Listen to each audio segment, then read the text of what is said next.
For those who haven't been living underneath a Dwayne "The Rock" Johnson, it's no secret that Jeffrey Epstein and Donald Trump have known each other for decades and have been close friends since the late 80s before Trump declared his first bankruptcy in 1991.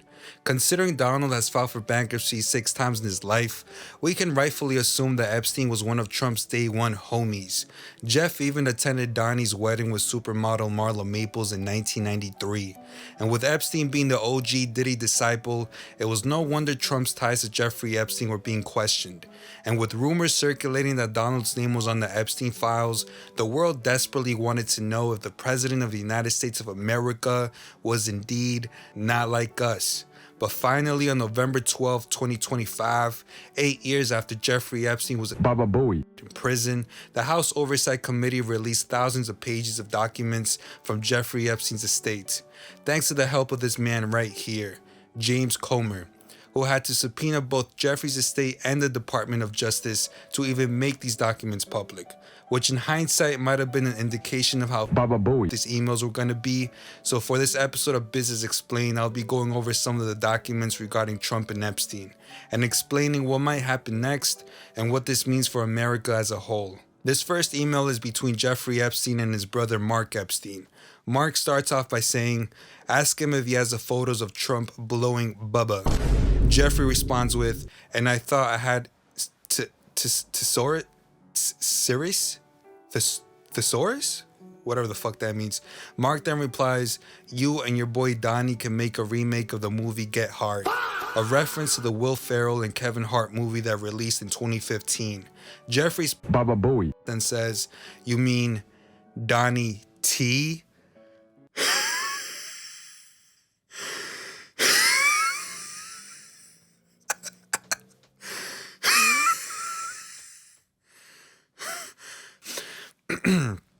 Anyways, now you've probably seen this email already since it's been going viral across all social media. Many have assumed that Bubba is a nickname for former President Bill Clinton, and it makes sense considering Bill likes getting head in the Oral Office, so it's not much of a reach to think that Donnie could have gotten him a couple of Lewinsky's on the down low. It explains why Trump likes to the air around him every time he talks at a rally. Add that to the fact that he speaks like a sassy black queen. The signs were always there. We were just unable to correctly read his bisexual energy. Here's a video of Trump slaying the House boots down and being the progressive king that he was always destined to be. Chile.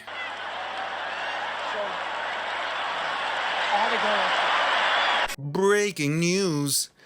I was just informed by the meme page HUD Academics that Bubba was not in fact Bill Clinton, but one of Ghislaine Maxwell's horses. It turns out that she had a horse named Bubba.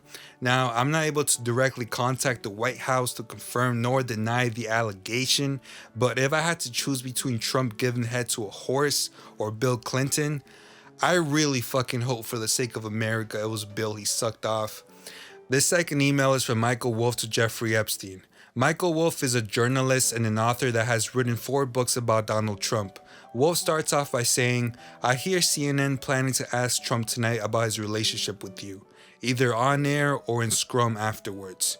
Jeffrey then responds with, if we were able to craft an answer for him, what do you think it should be? Wolff replies, I think you should let him hang himself. If he says he hasn't been on the plane or to the house, then that gives you valuable PR and political currency. You can hang him in a way that potentially generates a positive benefit for you. Holy shit. These guys are actual fucking psychopaths. Holy fuck. Or if it really looks like he could win, you could save him, generating a debt.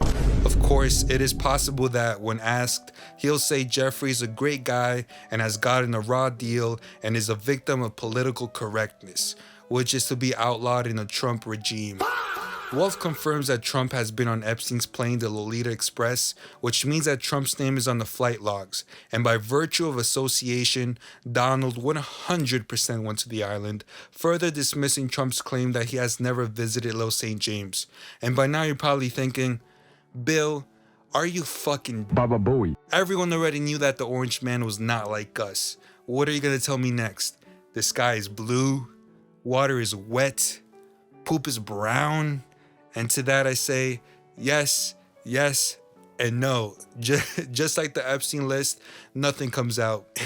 Anyways, prior to Donald entering office early this year, on November 2024, Michael Wolff dropped the Epstein tapes where he exposed that Trump first slept with Melania on the Lolita Express.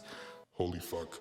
According to the tape recordings between Epstein and Wolff, Epstein claimed that he was responsible for introducing Trump to Melania, meaning that it's quite possible that the First Lady could have been considering her ties to Jeffrey Epstein. And if it couldn't get any worse, Wolff also alleged that Trump had undergone,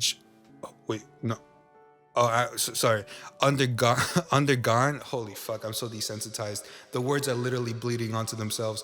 Undergone scalp reduction surgery for his baldness. So not only did he expose him for being a Baba Booey, he also shitted on Trump's weak hairline and sorry ass toupee. This last email is between Jeffrey Epstein and Ghislaine Maxwell. This thread starts with Jeffrey saying, "I want you to realize that the dog that hasn't barked is Trump. Victim spent hours at my house with him. He has never once mentioned police chief, etc. I'm 75% there." Ghislaine then responds with, "I have been thinking about that." Now this email once again confirms two things. Trump knew about the underage girls and he willingly spent hours with them alone. And I'm saying alone because by Epstein writing, "Victim spent hours at my house with him," it implies that Trump and said victim were having one-on-one time together. Keep in mind, this email was from 2011. Trump would have been 65, bro. I don't know about you, but I don't know what a 65-year-old man and an underage girl would have in common to keep them busy in a room for hours on end, let alone by themselves. What could they possibly be talking about? Stocks? Bonds? Fucking options? Be for fucking real, man. This 65-year-old bisexual goober was neck deep in underage Baba Booey. There's no reason for Trump to be in Epstein's house besides copping a feel or sucking off Bubba. It's been well documented that Jeffrey was allergic to the number 18, so the only possible 1v1 happening here is between offense and defense. And I'm not talking about basketball. So what happens next? At the time of making this video, Donald Trump has signed for the release of the Epstein files into law, and now Attorney General Pam Bondi has 30 days to release the Epstein files to the public. What does this mean for America? Well, to say the least, we now know that both Republicans and Democrats had a direct association to Jeffrey Epstein. We already knew that, but it's been confirmed. Anyways, both parties are filled with money-hungry, psychopathic Baba Booey that are currently shitting their pants as we speak. Larry Summers, Reid Hoffman, and Hakeem Jeffries are only a small few that had connections to Epstein. And because both parties have been compromised, it's inevitably going to become a game of which party had the most Baba Booey versus the least Baba Booey. We can only hope that the survivors of Jeffrey Epstein get the justice they deserve because they are the real victims, and not the Democrats or the Republicans. And with that being said, I'm out.